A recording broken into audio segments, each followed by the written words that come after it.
नमस्कार दोस्तों and welcome to my channel. So दोस्तों, आज हम बात करेंगे on tips and tricks to spend and save money. अगर आप एक बिगिनर है और आपको नहीं पता है कि आपके पैसे आप कैसे सेव करें, आप कैसे इन्वेस्ट करें, तो आज का वीडियो इसी विषय पे है। सो दोस्तों, सबसे पहले अगर आप सेविंग स्टार्ट करना चाहते हैं तो मुझे ऐसे लगता है कि सेविंग आपको अर्ली 20 से ही स्टार्ट करना ज़रूरी है। जबकि आप थोड़ा थोड़ा पैसा कमाना चालू करते हैं या शुरू करते हैं, आपको उसी पॉइंट से पैसा सेव करना और पैसा इन्वेस्ट करना ये आना चाहिए। तो दोस्तों, tip number 1, start as early as possible. अगर आप SIP में 500 रुपया भी डालते हैं तो भी कोई इशू नहीं है, लेकिन अगर आप अपने 20s से वो डालते हैं तो you cannot imagine the beauty, the power of compounding जिसे कहते हैं। सो दोस्तों, आप इमेजिन नहीं कर सकते, इतना ब्यूटीफुल है ये, इतना पावरफुल है कंपाउंडिंग। सो उसमें आप बहुत ज़्यादा पैसे बना सकते हैं इफ़ यू स्टार्ट अर्ली। सो दोस्तों, टिप नंबर 1 थी, please do start early. Try and start in your 20s। Tip number 2, first save. आपको पहले प्लान करना है कि मुझे ये चीज़ों के लिए सेव करना है। हो सकता है आगे जाके अगर घर लेना है तो उसके डाउन पेमेंट के लिए, गोल्ड लेना है तो उसके लिए, SIP में डालना है, म्यूचुअल फंड्स में डालना है। इन सारी चीज़ों के हिसाब से आपको अपनी सेविंग्स जो है वो एनालाइज करनी है, और फिर सेव करने के बाद जो पैसा बचता है वो आपको स्पेंड करना है। यूजुअली लोग क्या करते हैं, लोग रिवर्स करते हैं, वो पहले स्पेंड करते हैं और फिर जो कुछ भी बचता है वो सेव करते हैं, और इस वजह से उनकी सेविंग्स हो ही नहीं पाती। तो दोस्तों, पहले आप सेव करें और फिर जो बचता है वो स्पेंड करें। नेक्स्ट दोस्तों, मेंटेन डिफरेंट बैंक अकाउंट्स। मुझे ऐसे लगता है कि जो आपकी सेविंग है, मतलब अगर आप सैलरीड है तो आपके एक पर्टिकुलर अकाउंट में हर महीने की 1 तारीख को, 2 तारीख को या 10 तारीख को प्रॉबली एक पर्टिकुलर अमाउंट आ जाता है।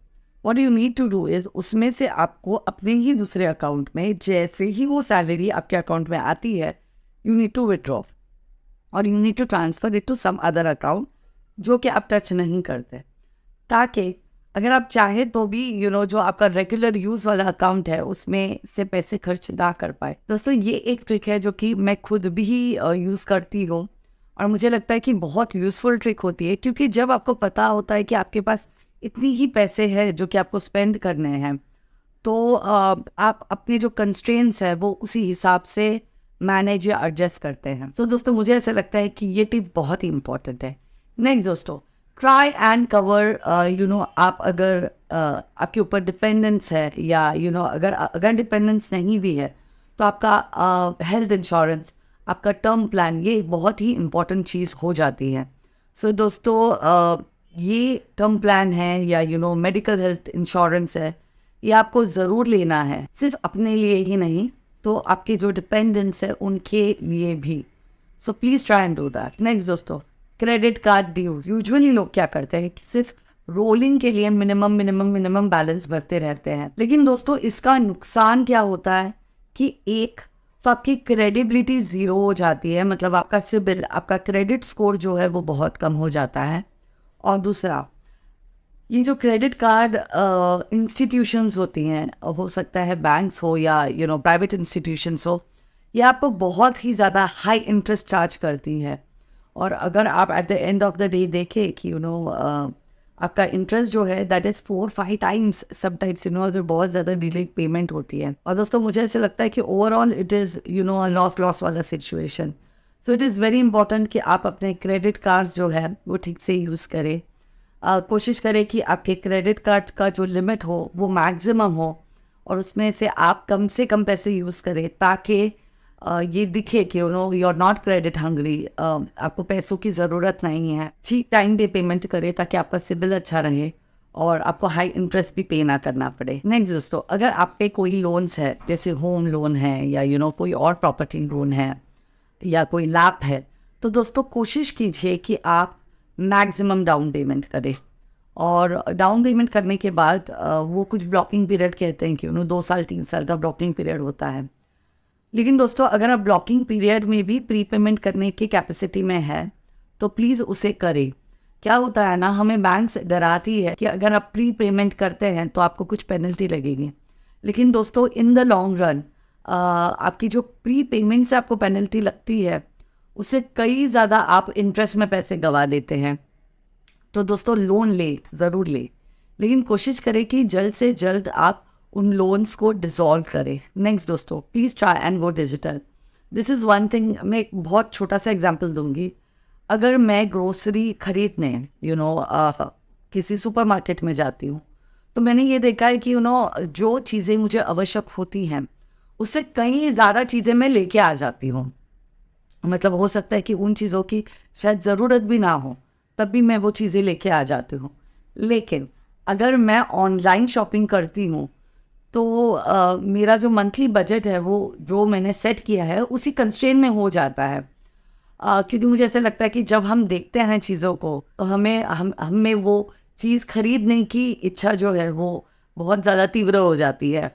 तो मुझे ऐसा लगता है कि it is very important to go digital also. दोस्तों आपके जो पेमेंट्स भी है कोशिश कीजिए कि आप डिजिटली ही करें, क्योंकि उसका फ़ायदा ये होता है कि आपके पास ऑन अकाउंट सारी चीज़ें रहती हैं। तो कभी भी आपको चेक करना है, क्रॉस वेरीफाई करना है, तो वो चीज़ वो चीज़ आपके हाथ में रहती है। लेकिन अगर आप कैश में पे करते हैं, लेकिन शायद आपको आज याद रहेगा कि आपने क्या खर्चे किए हैं, लेकिन 4 दिन के बाद अगर आपको पूछे कि उस दिन क्या खर्चा किया था, तो you just can not figure out.